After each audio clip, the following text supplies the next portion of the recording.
Welcome to an all-new horror show interview. I'm here with... Brandon Upson. I'm one of the co-owners of The Archive here in Bridgeport, Connecticut. We're a movie and music store. I also work with Vinegar Syndrome. It's a home video company doing a lot of grindhouse films, horror films from the 60s, 70s, 80s. For Vinegar Syndrome, I've been a restoration artist and I'm like the lead scanning technician. I handle a lot of the film elements going digital, essentially, and cleaning, processing them, and I've been doing that almost 6 years now. And the store we've opened about a little over a year ago. It's been going great. So how long have you been into horror, like collecting or just the genre in general? I mean, collecting I've been into for a while. I really got started right after high school. It's a funny story, I had this crazy surgery which almost died from. I had this strep pneumonia. It just almost destroyed my lungs and everything. And this was 2 weeks before high school graduation. You know, everything went well, but for the next 2 months, I couldn't really leave the house. I had to be hooked up to an oxygen tank. That's when I really got into movies, and that's when a lot of people came to me, hey, you want to check this out? And I got a lot of DVDs. Blu-ray wasn't really around then yet, so I got a lot of DVDs then, and then eventually I got into Blu-rays and vinyl. I've been collecting since then for a couple, almost 15 years now. Wow.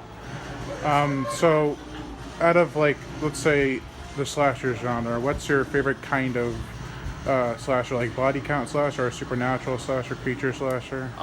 Slashers, it's funny. I think I like the more supernatural ones because they're always a little stranger, a little bit more unexplainable if you can.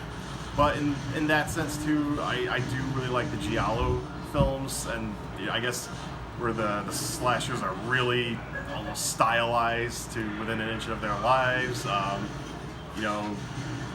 super stoked that Arrow Video, they're re-releasing Torso. That's always a great one. But even like the early Argento slashers, I really like the early Argento giallo slashers. I like Bird with the Crystal Plumage, Tenebrae, all of those. They're wonderful as well. As far as, like, I guess you call it the more normal or mainstream slashers, I do have a particular fondness for Madman. I love Madman. I'm not just tooting Vinegar Syndrome's horn, but just watching that film again and again, I think it still holds up, and it's a really good kind of interesting take on the Cropsey legend, just on their own spin on it as well. So it's always good to see someone from Dawn of the Dead, Galen Ross, fighting off a slasher creature, a slasher guy. So that's a lot of fun. Which do you prefer, The Burning or Madman?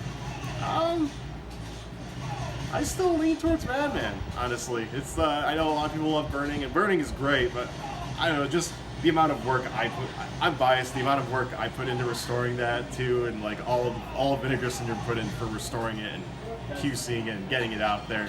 I'm more partial to Madman at this point. Was it Arrow or 88 Films that released Madman as well? Arrow. Yep, yeah. They put out our restoration. Oh, okay. Out there, yeah. It's funny because, like, we work with a lot of companies too, helping out with restorations as well. Because Vinegar Syndrome has a sister company called OCN Digital, and through them we do. I've worked on a lot of restorations for other stuff that has come out. One thing that we just helped with that came out is for Last House on the Left. We helped with it's the Kruggan Company cut, I think it's called, that cut. We do a lot of different things too, like with the American Horror Project, OCN Digital, we handle the restorations here in Connecticut too. So it all depends on the project, but we love working with other companies as well. Yeah, how would you promote the archive to people who are like close to around the area or far away?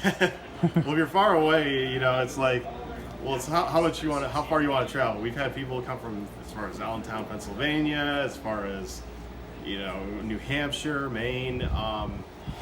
It depends. I mean, with this kind of store, it's small, but at the same time, it's become kind of a destination place too.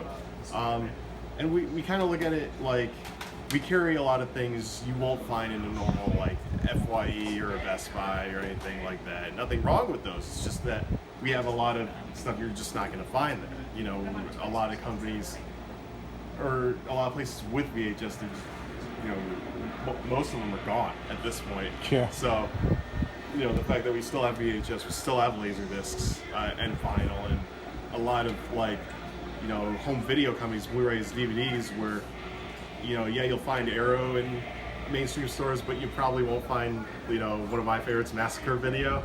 Probably won't find that in stores, but so you go through, and we're kind of making it not just for the collectors, but for horror fans and people in general who maybe kind of just a little tired of the mainstream stores and stuff.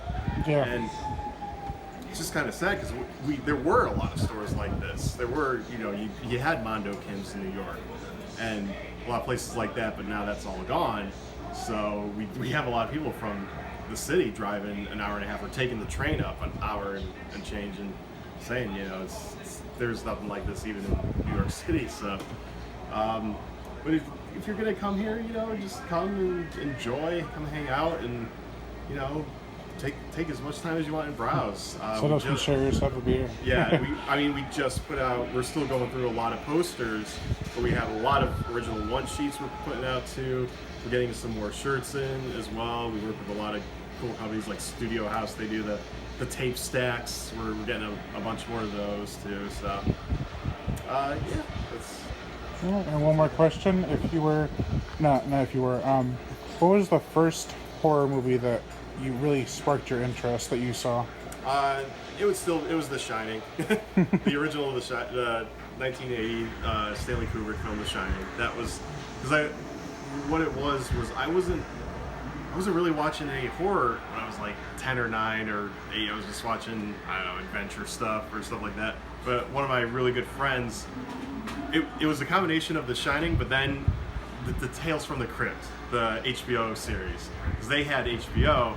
And they said, "Hey, you got to come see this." And I started watching Tales from the Crypt with them. And at the time, I was about 10, 11 years old, and that freaked me out. That show, I'd never seen anything like that. I think it was the first time I saw nude women as well. The first time I saw nudity, I think in general for that. And but I saw that, and then, between that and then The Shining was the one that I think really showed that like horror can be like cinema.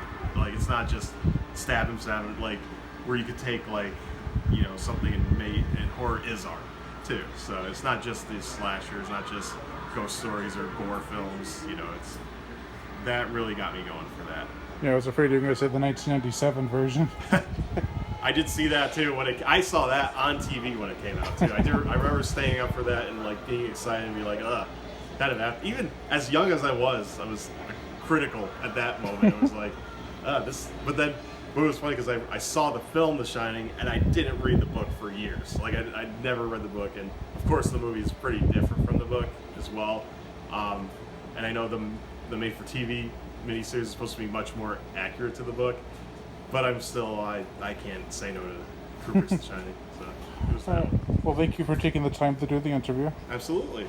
And I'll promote the page. I'm putting in the link in the description below for the Facebook and the website. If you have a website. Yeah, yes. It's thearchivect.com.